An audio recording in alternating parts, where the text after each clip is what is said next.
Tayo muna yung manalangin. O aming Diyos, aming naman nasa langit, kami ay lumalapit muli sa iyo, nagpapakumbaba sa iyong harapan. Nais namin, Panginoon, ang iyong salita ay tumimo sa aming puso at isipan. Bigyan mo rin ako, Lord, ng sapat na karunungan, kaalaman, at higit sa lahat ang iyong kapangyarihan ay ibuhos mo sa akin at maging sa buong congregation, Panginoon. Lord, we thank you for your presence in our midst, and I pray, Lord, to pour out your double portion of your anointing through us, Lord, through me, Lord, that I can deliver your words, Lord, with power because of the Holy Spirit that leads me, Lord. Thank you so much, Father, in the name of Jesus. Amen. Okay. So, yung pag-usapan natin yung dito ba yun? Okay, yan po ang title ng message ko. Pero ano ba ang talaga what is the meaning of servant? Ano ba yung servant? Hindi naman yung si Jesus, di ba? Yung servant, yung kung tumutupad sa kalooban ng Panginoon. Are we fulfilling the will of God? Amen ba? So, we are servants of God. Hallelujah. So, sabi nga kanina sa binasa natin, ito yung ayan. Okay. Pero umpisa ko po sa verse 1 and 2. Okay. Sa verse 1, kasi meron ako dito, hindi ako nagpupya doon sa ginawa ko. Rename ko lang yung ginawa kong message. Sa verse 1, ito yung tinatawag na freedom of Christ. Freedom in Christ. Kalayaan kay Kristo. So, are we freed na sa mga bondages? Sabi sa verse 1, kung mayroon kayong Bible, basahan na lang ninyo. Sa Bible, sa verse 1, it is for freedom that Christ has set us free. No? Ayan, malaya na tayo dahil pinalaya tayo ni Kristo. Kaya, magpakatatag kayo at huwag na paalipin. Amen. Ito yung apila ni Apostle Pablo, no? The final appeal of Apostle Paul to walk in the liberty of Jesus. Lumakad tayo sa kalayaan na binigay sa atin ng Panginoon. Amen. Yung sinasabi diyan na magpakatatag kayo at huwag nang paalipin pang huli, ibig sabihin, kung saan tayo nilagay ng Panginoon, ikaw ay kilala mo na si Lord, huwag ka na makinig doon sa mga katuruan na mga pagpapahamak pa sa'yo. So, stand firm or magpakatatag tayo. Amen?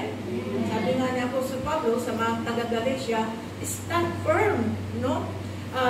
Mag-effort naman kayo na kung saan kayo ni Lord nilagay, nakakunik sa Kanya, doon lang talaga tayo. Doon lang sila. At tayo rin. Amen. So, stand firm.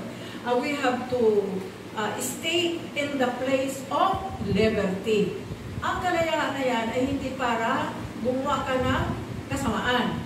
Ang kalayaan na yan para sumunod tayo sa kalooban ng Panginoon. Because we are the servant of God. We fulfill the will of God. Amen. Amen. Yung po talaga, kasi dati, hindi naman tayo nag-fulfill. Alipin tayo ni Nino. Sino ba nag-alipin sa atin? Ay, si Satanas, di ba? Pero nung tayo nagkaroon ng kalayaan kay Kristo, huwag na tayong lumimat pa kung kani-kaninong mga doktrina. Amen ba? Eh tayo grabe talaga ang mga doktrina na ating natanggap sa ating pinagmulan. Amen? Ganito, gano'n. Pero nung nakilala natin si Lord, binigyan tayo ng kalayaan para sundin ang kanyang kalooban. So, we have to stand firm. Doon ka lang talaga sa lugar na kung saan yun ang sinasabi ng ating Panginoon. Okay. So, sa verse 2, wala nang verse 2, no? Okay. Babasahin ko na lang sa Bible, sa inyong Bible. Sabi sa verse 2, 3, and 4, ito yung tinatawag na, okay, kung may Bible kayo, mark my words, I, Paul, tell you that if you let yourselves be circumcised, Christ will be one of no value to you all. 3. Again I declare to every man who lets himself be circumcised that is obligated to obey the law. Verse 4. Who are trying to justify by the law have been alienated from Christ, have fallen away from grace. So itong verse 2 and 2 to 4, pinakikita din yung tinatawag na circumcision. Ito yung circumcision by ritual, no? Or literal, no? Naalala ko kasi I have been working for several years in the hospital, kaya alam ko mag-circumcise ng bata, ng baby. Okay? So, the purpose doon, huwag kayong mag-isip ng kung ano, kasi pinapaliwanag ko lang. Yung ano ng baby, sinicircumcision, literally, para hindi manatiling naka-stack ang dumi. Amen? Doon sa organ ng baby, ng baby boy. So, tinatanggal yung portion o yung skin na yon para manatiling malinis. So, that is called circumcision na literal or ritual, no? Okay. So, dito kaya kailangan natin at yung circumcision nito, ritually, ito yung seal ng kanilang batas. The seal of the law, no?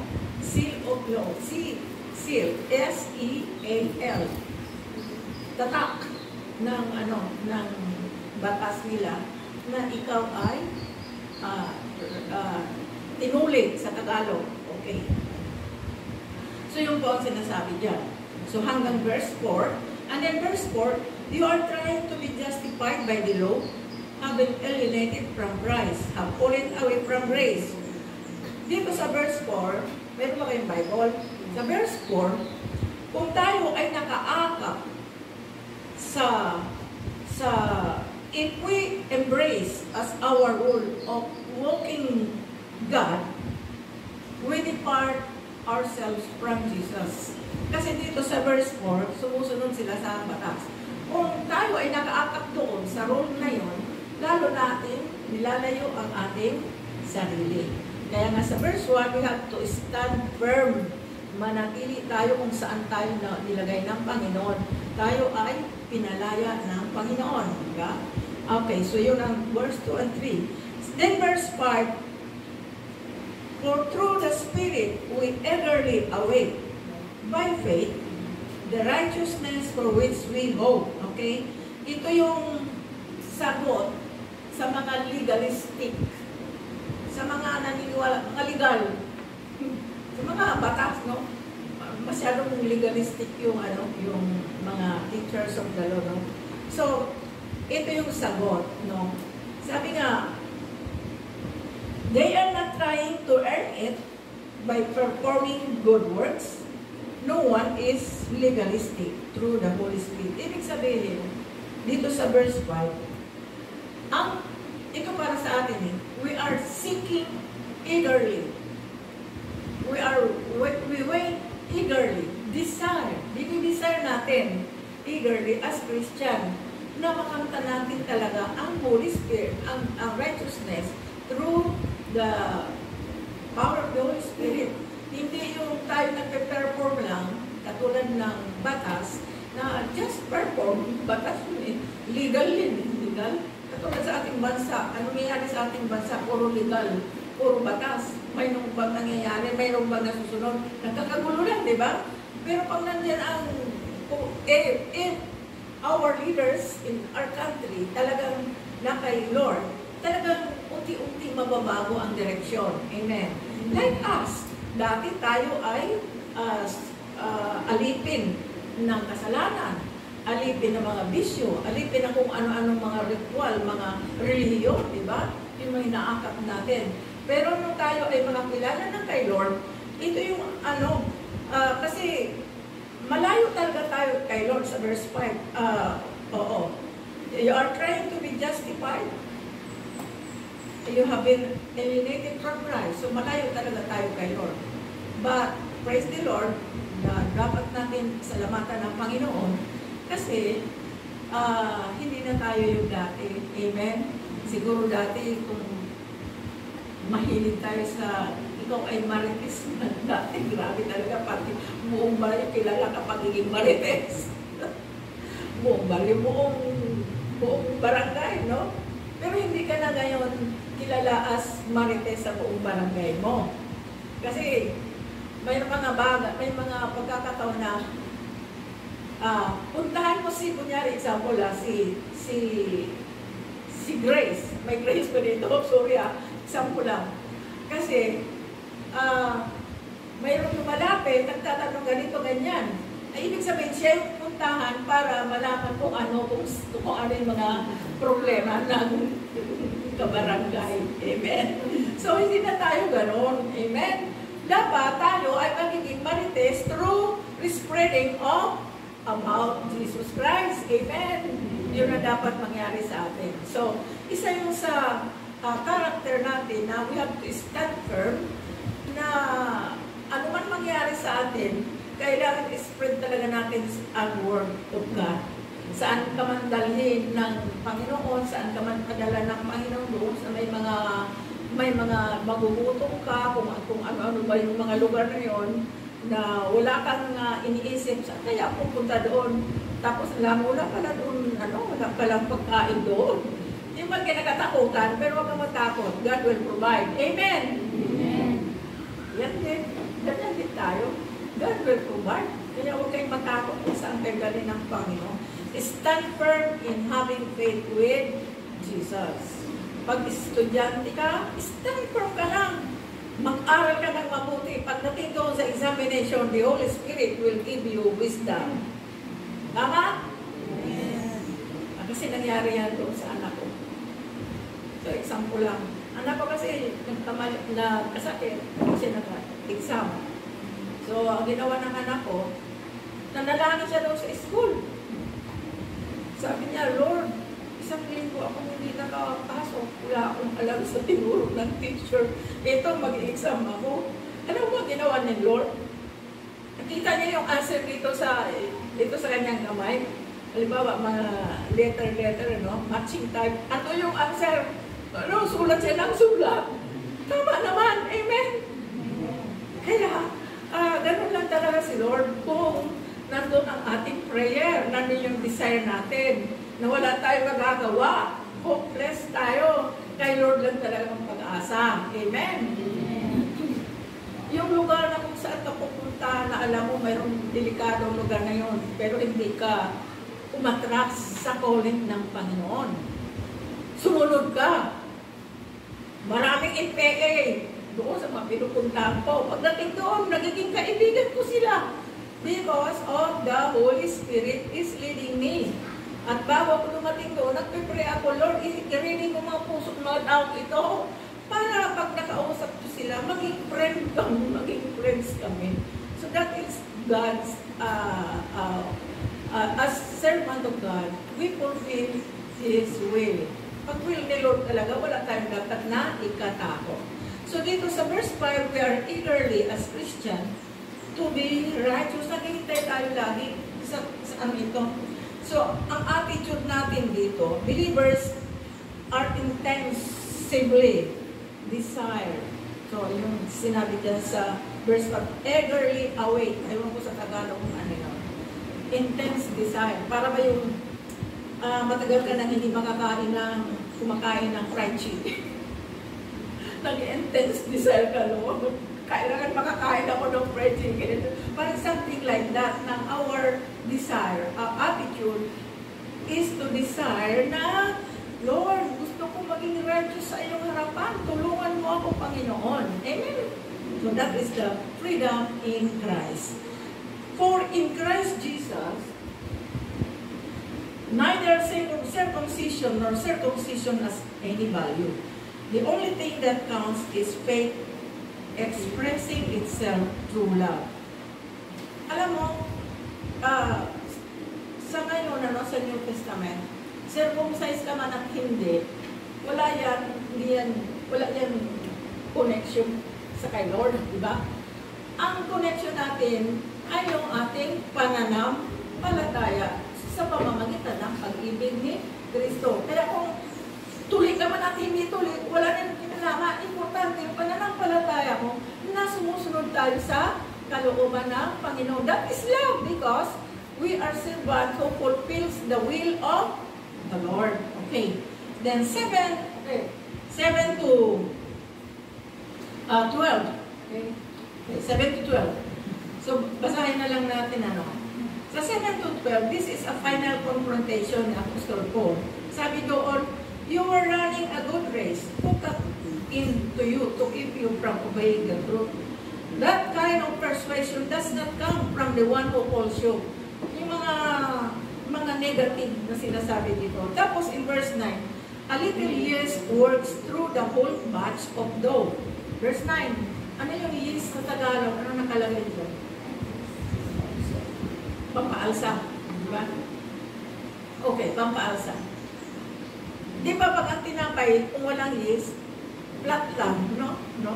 Pero pag nilagyan mo ng pampaalsa, talaga akala mo ang ganda, akala mo ang laki. Yung pala, pagdating walang laman. Amen? So yung mga dito, ibig sabihin, sa buhay ng Kristiyano, this is a hindrance to our lives.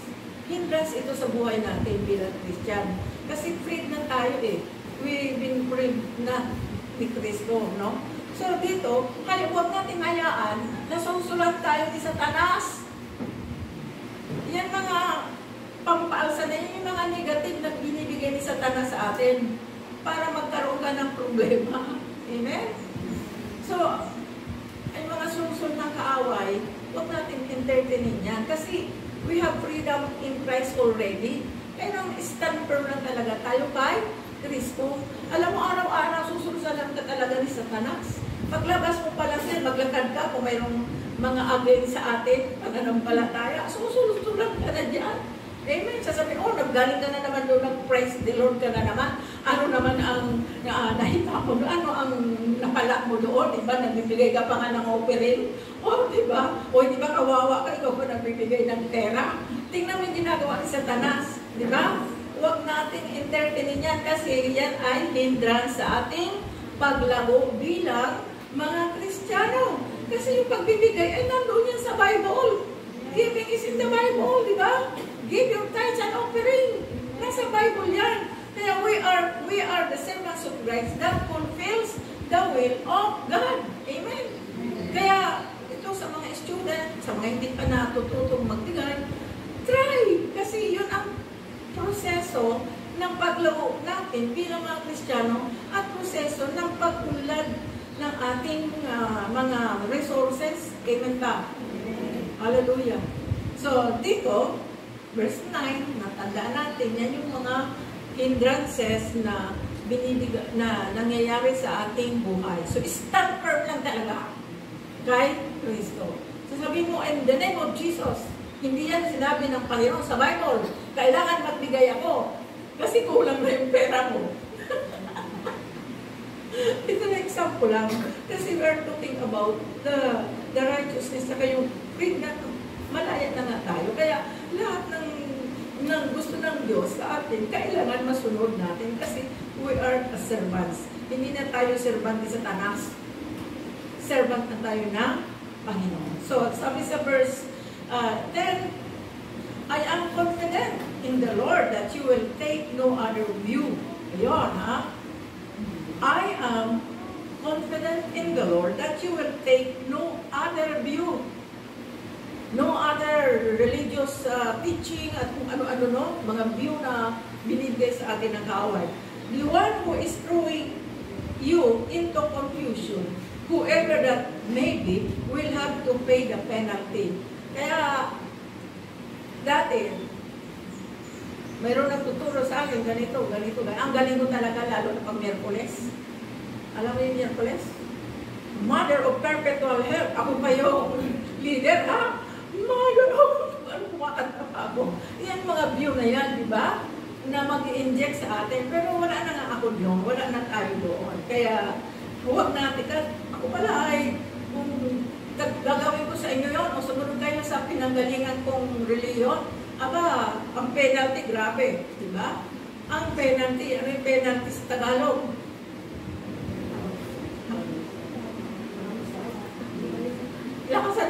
marinig?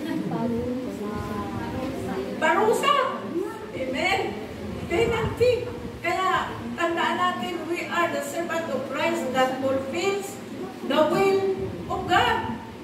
Pero kung nakarinig ka sa iba at itinuro mo sa kapwa mo o doon sa hindi pa mananampalataya, ay may kakarusuhan ka talaga, may consequence yan. Amen? Kaya kung ano talaga ang sinasabi ng Biblia, yun lang talaga ang ating sasabihin. So, in 11, brothers and sisters, if I'm still preaching circumcision, why I'm still being persecuted? In that case, the offense of the cross has been abolished. So, hindi, sa pagiging Kristiyano, hindi tayo, malaya na ako, kaya wala akong problema, hindi na ako magkaroon ng mga pagsubok sa buhay.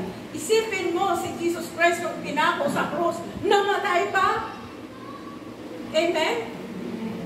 Dapat, mamatay din tayo sa ating mga kasalanan dahil, at yung pagkamatay sa kasalanan, ang hirap yata. Diba? Kung ikaw ay dating sugarol, ang hirap mag-adjust. Amen. Kung dating ikaw ay sabungero, ang hirap din mag-adjust. Diba? Pero, dahil nga, pinalaya ka na ni Kristo, mag-give up ka. Amen? Katulad ito, example lang, maraming mga Christian na mga babaihan na nagkaroon ng mga karelasyon sa mga may asawa, no? Maraming ganyan, no? Pero purihin ang Panginoon dahil nag-stand firm sila. Sabi pa nga na, sayang, dapat noong ko pa nalaman ito. Diba? Pero, purihin ang Panginoon kasi hindi ka na-confuse. Talagang sigurado na yung desisyon mo. Na talaga si Kristo lang. At iiwanan ko na yung mga nangyari sa buhay ko. Dahil wala namang hindi magsalanan dito. Amen? Lahat ay makasalanan. Iba-iba nga lang kaparaanan. Pero kaya, huwag tayong ma-confuse, huwag tayong magulo, start from tayo kay Jesus. Tandaan natin, may penalty lahat yan, may consequences talaga. Kaya, our attitude must be connected lagi kay Kristo. Okay. And then, verse 12, as for those agitators, I wish they would go to the hallway and emasculate themselves. Ano yung agitators? Nanggugulo. Doon sa organization namin, isa sa pinag-aaralan doon, yung agitate. Di ba sa mga sundalo, siguro yung father mo gawin, yung pag-aaralan yung agitate, no? Ginugulo niya yung guguluhin mo yung tao para lumabas ang katotohanan. Yan. Kasama yan sa pag-iimbestiga. Guguluhin mo talaga. Gagalitin mo ang isang tao para lumabas ang katotohanan. Dito sa verse 12, yung pagiging hindi naman tayo na agitators, di ba? So, kahit sino magalit sa atin, wala lalabas sa bibig natin na negative. Kundi si Jesus pa rin. Amen? Amen. Halimbawa, may nagalit sa'yo. Ano sasabihin mo? Mumurahin mo rin ba? Alam, ginagawa ko, sabi ko, in Jesus' name, I rebuke you. Ganun lang. Ganun lang ang response na, katulad sa mother ko, di ba, mother ko namatay. At sa mga tradition, bawal magwalis. Bawal kung ano-ano, bawal maligo. Parang man araw-araw naliligo. Nagagalit yung aking mga pinsan. Bakit ka naliligo? Bawal yan. Sabi, bawal magwalis. Ay, ang daming dumi. Pambihira ka naman, sabi ko. Sinabi ba sa Bible, ginamitan ko ng Biblia, sinabi ba sa Bible na huwag kang magwalis pag may patay? Sinabi ba sa Bible, huwag kang maligo kung may patay? Baliktad yung nasa isip mo eh. Sinusunod natin yung dati natin, ay tingnan mo tuloy, alipin tayo ng ganun. Amen? Ayun. Kaya, ang iba nagalit, ang iba natuwa, kasi naiintindihan nila, naliwanagan nila. So, pag inagitate ka ng tao, huwag mong batuhin, sabi nga kung batuhin ka ng tinapay, huwag mong batuhin na may kasamang bato. Kundi tinapay pa rin na may palaman na. Amen? Amen ba? Kasi pag sinapat mo ng bato, masasaktan yun. So we are Christian who fulfills the will of God. Hindi tayo agitators. Tayo ay sharer tayo about the Word of God with love. Amen. Hallelujah. Okay. Now, ito na tayo sa 13. Okay. Pagdating sa 13, so yung verse 11 to 12, yan na. Mga kapatid, kung talagang nangangaral pa ako na kailangan ang pagtutulit, bakit pa? Yung sinabi ko ngayon sa kanila. Kung pagtutuloy lang, walang kwenta yan kanila. Wala namang connection yan doon sa kamatayan ni Jesus Christ. No? Kailangan maging kabahagi tayo ng paghihirap ni Jesus. Kaya hindi pwede wala tayong dadaanan ng mga pagsubok. Mabuti nga tayo, pagsubok lang. Walang pera, walang pagkain, walang pag-tuition. Pero si Kristo namatay doon sa krus para sa atin. Amen. Isipin natin yan. Lord, turuan mo talaga ako sumunod sa'yo na kahit na ganito ang buhay ko, gusto ko kasi sundin ang kalooban mo. And God will give you peace, will give you joy. Mayroon na yung fruits of the Holy Spirit, di ba? Yan ang sekreto ng Kristiyano. Hallelujah. So, ayan na, sa verse 12, kung tayo maging agitators. Agitators yung mga hindi mananampalataya. Anong sagot mo doon pag ikaw ay agitate o ginalit o ano? O, sabi mo, in the name of Jesus, sister, brothers, mahal ka ni Kristo. Gano'n yung sabihin mo. Huwag ka magalit kasi nung bago ako naging Christian, pag si Jesus nga yung pinag-uusapan at medyo negative, nagagalit talaga ako, naiinis ako kasi bakit mo gano'n sinasabi nila kahit tungkol kay Jesus? Tapos ang tinuturo sa akin yung Jesus doon sa malaking simbahan. Doon daw ako magpunta. Sabi nga sa Bible yan, nagagalit na tuloy ako. Pero siyempre tayo ay lumalago araw-araw kaya kailangan nandoon yung nasa atin ang fruits of your spirit na mayroon tayong humility. Okay. Then, punta na tayo sa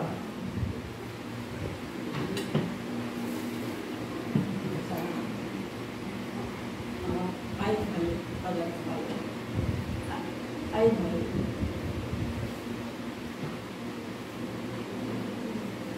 12, 13. Okay, sa 13. Ito na yung life by the Spirit. Buhay na may Spirit. Okay. You may, my brothers and sisters, were called to be free. But do not use your freedom to indulge in the flesh. Rather, serve one another humbly in love. Sabi diyan, ngunit huwag naman ninyong gamitin ang inyong kalayaan upang masunod ang hilig ng laman. Ano ba yung laman? Karne? Yung laman, yan yung sinful nature ng tao. Yan yung ating dinidesire lagi. Nung wala pa tayo kay Kristo, yung dinidesire natin, gusto ko magsugal. Gusto ko mag-tungit.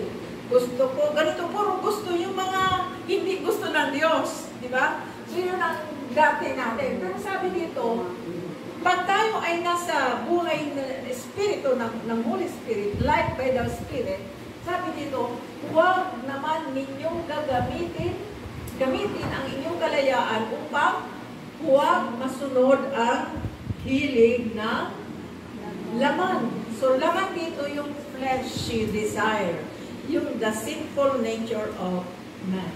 Kundi maglingkod kayo sa isa't isa sa diwa ng pag-ibig.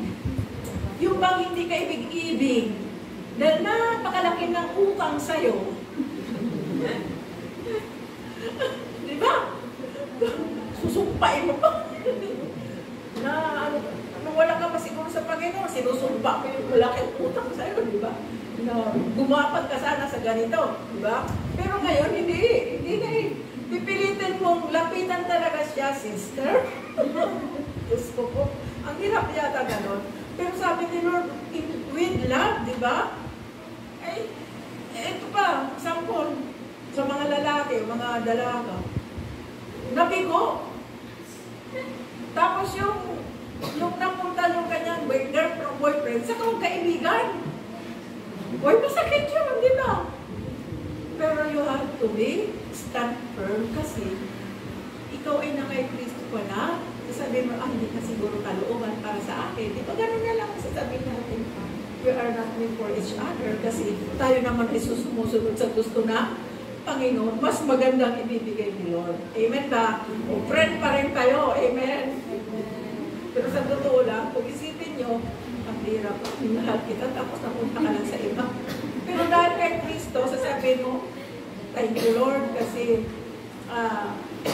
maging mabuti naman siya. Sana, Lord, maging matagumpay naman na silang aking kalooban. Alam ko naman, Lord, na mayroon pa rin nakaprepare para sa akin. Amen ba? Tandaan lang ninyo, huwag kayong magalit kung napunta sa ibang girlfriend o girlfriend. Okay, so dito sa verse 3, Christian life is a life of liberty. Ang buhay ng Kristiyano ay buhay na pinalaya na ni Kristo. Amen. Kaya wag na tayo mag-asam-asam na ng kung ano-ano pa. Pinalaya na ni Kristo. Huwag ka na bumalik doon sa gapos ng kaaway ng ginawa sa iyo ni Satanas. Pinahirapan ka na ni Satanas. Gusto mo bang bumalik doon? Ay, hindi na. Talaga. Kaya, naawa talaga si Lord sa atin. Ang mga Hudyo, ang kanilang sinusundan yung mga batas. Pero dahil sa hintil na gusto lumapit kay Kristo. Lumapit.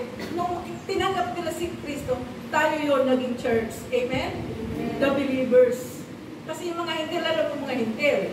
Kung hindi ka pa born again, hintil ka pa rin. Mahilig ka pa rin mag-rosaryo na paulit-ulit. Yan ang mga ginagawa ng mga Gentile people pagdating sa prayer, no? Yung rosary at kung ano-ano pa, paulit-ulit. Pero nung makilala natin si Kristo, we are no longer a Gentile people. We are already church. Tayo na ay mga iglesia ni Kristo. Mga mananampalataya ni Kristo. Hindi iglesia na matulis yung building, ha? Tayo yung tunay na iglesia ni Kristo. We are the true church of Christ. And then, ito pa. So, Christian life is a life of liberty. Dahil, pumunta dito si Jesus para i-set us free tayo. Palayain tayo. Amen. Malaya ka na ba? Para wala yata tayo naintindihan sa sinasabi. Malaya na ba tayo? Amen. Sa gapos ng kaaway, ng kasalanan. Amen. Okay. And in verse 14, for the entire law is fulfilled in keeping this one command. Yung buong kautusan ni Moses, huwag kang papatay, huwag kang mangalunya, huwag kang magnakaw, do not commit adultery. Dito ba sa bansa natin na lang? Ano sa palagay ninyo? Nangyayari pa ba yun? Nangyayari, bakit? Wala naman silang takot kay Kristo. Yung mga taong hindi nakita kay Kristo at pinanampalatayanan pa rin nila yung kanina mga old, mga ritual, ayaw, tuloy-tuloy pa rin sila dito sa ano na ito. Pero pinalaya na tayo ng Panginoon, ginawa na lang isa. Isa lang. Talaga sabi dito, for the entire law is fulfilled in keeping this command, love your neighbor as yourself. Kaya sabi mo sa inyo, kung yung neighbor ay galit sa'yo, galit ka sa neighbor mo, subukan mo talaga patawarin sila. Kasi yun ang tinuturo ng ating Panginoon. Pero kung hindi ka naman talaga fulfill sa gusto ng Panginoon, hindi mo sila mapatawad. Pero kailangan natin makatawad. Sino dito ang born again na hindi pa na totally nakapagpapatawan taas ang mga kamay? Lahat ba nakapagpatawad na? Praise the Lord! Hallelujah! Palakpakan natin mga sarili. That's good. Okay. And then, sabi pa dito, if you bite and devour each other, ayan na, sa verse 14. Okay. Sapagkat ang buong kautusan ay nauwi sa isang pangungusap. Ano yun? Ibigin mo ang iyong kapwa gaya ng pag-ibig mo sa iyong sarili. Kung inibig mo yung sarili, mas feel mo ang iyong pag-ibig sa iyong kapwa. Kasi naranasan natin na you love yourself because of Jesus. Parang ang sarap pakiramdam, di ba? Na nakapagpatawad ka kasi ikaw mismo naranasan mo na pinatawad ka ni Jesus, binigay sa iyo ni Lord ang mga kanyang gusto mangyari. O wala ka bang desire na yung kaibigan mo na nagagalit sa'yo, hindi mo ba pupuntahan? Pupuntahan mo yun kasi dito sa puso mo, talagang nandoon yung love of Christ. Amen? Amen. Kaya kung di mo pa nagawa yung puntahan mo na mamaya, bukas. Okay. Alam mo, nung ako nung born again, lahat ng kaaway ko, pinuntahan ko talaga sila kahit malayo. Sinasabi ko, born again na ako ngayon. Kasi ang sabi nila sa akin, maldita daw ako, totoo yun. No? Kahit ng mga kapatid ko, pag umupo ako dun sa sala namin, doon sila lahat, maya-maya, isa-isa nawawala. Nagkakot sa akin. Pero nung makilala ko si Lord, sabi na sa akin, Nene, alam mo ba, pag nandyan ka, bigla kang uupo doon sa amin. Yan. Bakit kami nawawala? Kasi takot kami sa'yo. Siguro sa mukha ko, siguro di ko alam kung galit ako lagi o ano, o palaging pagalit ako. Kaya, mabuti na lang, binago tayo ng Panginoon. Baka ikaw din, gano'n din, na ano ko sa iyong sarili. May nagsabi sa akin, maldita ka. Sabi ko, ay oo, dati, pero ngayon hindi na. Yan ang totoo. Maldita ka siguro noon. Sabi ko, oo, totoo yun. Pero kung gusto mo, ulitin ko. Pero lang. Okay. Na 15.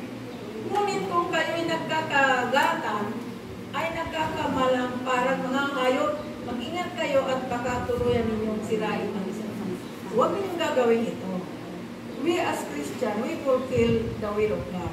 No? Kung dati tayo nagkakagatan, chismis dito, chismis doon, tapos mag-away dahil sa chismis, hindi na tayo ganyan. Amen? Magtatawaran na tayo. So, ay 15. Okay, ulit, istuloy ko lang. So I say, walk by spirit and you will not gratify the desire. Ito yung dapat natin gawin. Lumakad tayo sa Espiritu, verse 16, para wag na tayo magkaroon pa ng pagnanasa doon sa pagnanasa ng laman. Amen? The desire of the flesh. Ano ba yung desire of the flesh? Tingnan natin. Sa verse, the act of the flesh, verse 19. Ito yung yung sinasabi dito, pinakikita dito, na ito yung dapat na mawala sa buhay. Kasi ating Bible na ginamit dito, NIV. So sabi dito, the acts of flesh, yung laman, your sinful nature, verse 19. Sexual immorality, impurity, debauchery, idolatry, witchcraft, hatred, discord, jealousy, fits of rage, selfish ambition, and decision, passion. May nabawas na ba? May nabawas na ba dyan sa mga lust of the flesh? May nabawas na ba sa inyo? Meron na.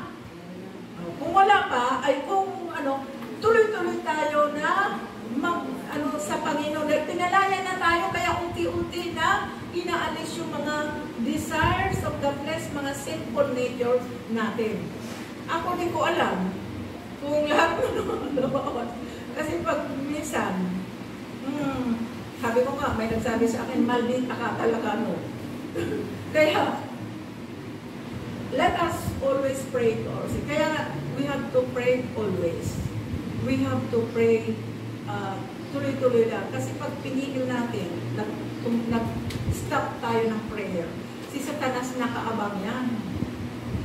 Siya pala. wala na yung kanyang pagiging mahilig sa yung idolatry. Idols, no? Wala na. Nakita ng Satanas sa'yo. Hindi ka na sumasama sa mga Diyos-Diyosan. Ay, tumigil ka sa panalangin. Diba? Ayan na naman si Satanas. Oh, dito ka na mag-worship. Diba? Diba? Ang ginagawa ng Bible mo, wala namang kwenta yun. Pero tingnan mo yung bibigyan ka pa ng ano ba yun, yung mga maliliit na mga ano ba yun, na binibenta nga. Minsan may nagbenta sa akin, na-born again ako. Santo Niño kayo dyan. Santo Niño kayo dyan. Pwedeng palitan ng sirang ginto. Ano ba yun? Ano nakalagay dito ng ngipin? Yung may ginto sa ngipin. Pwede daw ipalit doon sa Santo Niño. Sabi ko, teka muna. Ang Diyos mo ba pwede palitan ng mga ganito lang, mga sirak-sirak na mga ano? Sabi ko kasi bago na ako pananampalata. Sabi ko, ang tinuro sa amin ngayon sa Biblia, ang Diyos ay buhay. Talagang ang Panginoon ay siyang lahat na gumagawa. Ay bakit mo binibenta yung Diyos mo? Pinagpapalit mo pa dyan? Sabi, huwag ka maingay. Kasi negosyo ito. Tingnan mo. Negosyo na. Malinaw yan. Talaga nandiyon ang deception na kaaway. Kaya ingat ka.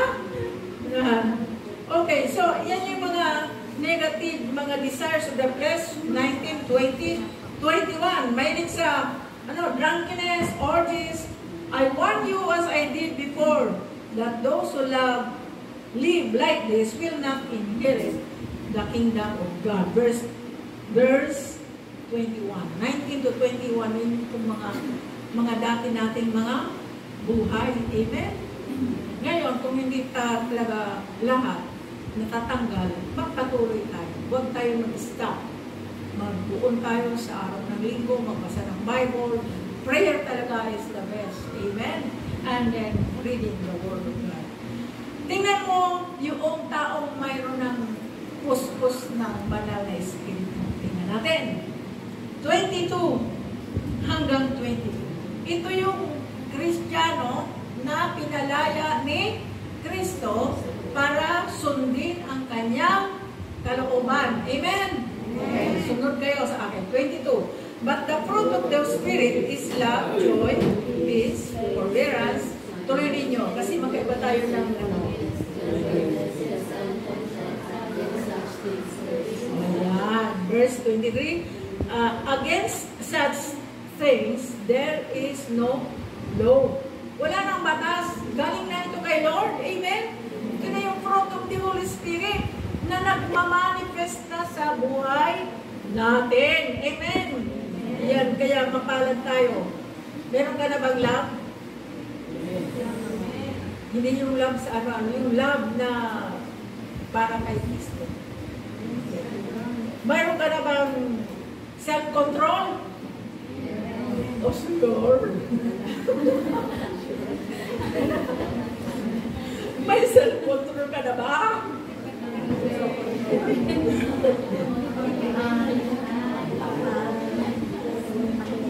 O baka biglang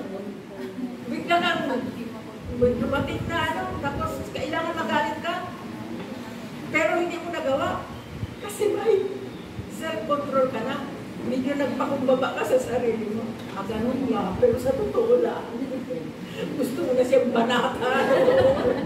So, kailangan natin yan, self-control, di ba? Meron ka na bang peace? Number 1 binigay sa atin, shalom. Sabi ni Pastor, shalom, peace, di ba?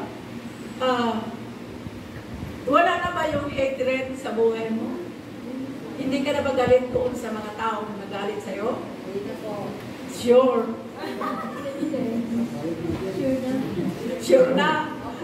Pinatawad mo na. Oh, very good. Praise God. Hallelujah. So, bakit? Wala pang yung iba. Nakapagpatawad na ba? Sa mga nanay, lalo na kabila bahay. Pinatawad mo na ba? Oo. Kasi wala na siya. Pinatawad na. Very good. Hallelujah. Praise God. Yun ang tinuturo sa atin kasi ni Lord.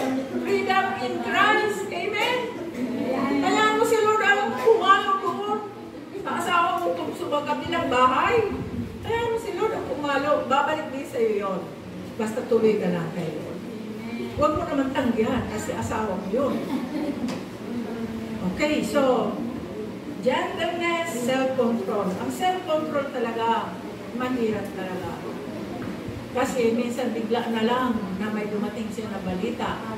Bigla na lang ikaw, hindi mo makontrol ang iyong self. Pero bilang Kristiyano, kailangan, oh, praise the Lord, hallelujah. Doon sa office namin, pag nagalit yung aming director, kasi siyempre maraming mga tao kami, maraming mga chaplain, maraming mga report.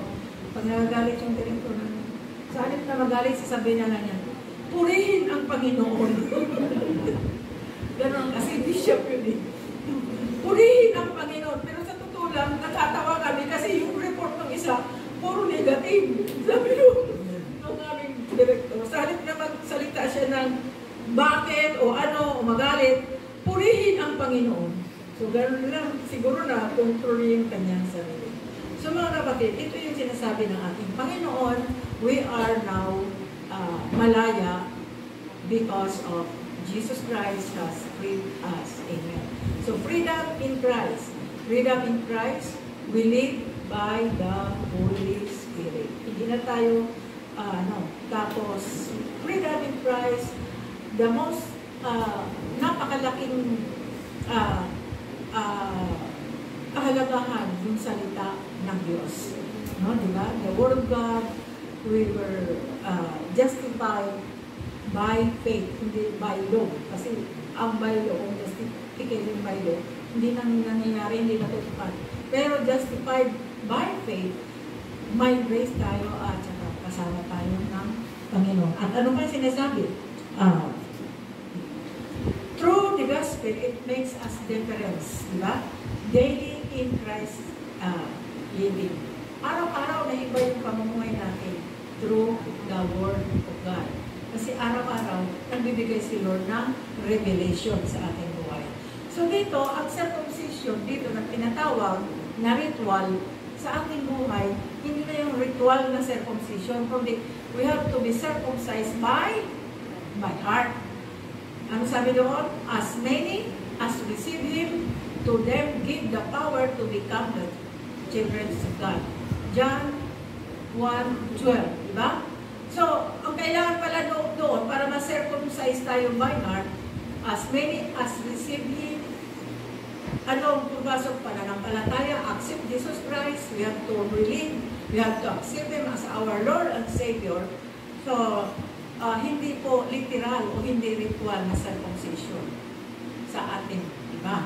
So, our circumcision is by through heart. We must be born again. So, tanda natin, the gospel, it makes us difference in living as Christian, as like Christian natin. So, anong moral lesson makita natin dito? We are justified by faith. Amen. Tayo pinalaya sa pamamagitan ng pananampalataya. Tayo muna manalangin. Maraming pong salamat, Panginoon, sa pagkakataon ito na nawa ay ang salita mo, Panginoon, ay nagagilid sa aming puso, isipan, at maging lalo kaming maging mapagbantay sa aming mga sarili, Panginoon. Nang huwag po kaming ma-deceive ng kaaway. Dahil kami ay pinalaya mo na, Panginoon. At tulungan mo ang bawat isa sa amin na masunod namin ang iyong kalooban. Because we are now a born-again Christian, Lord, that we follow and we obey and follow your will. Thank you, Lord God, in Jesus' mighty name. Amen.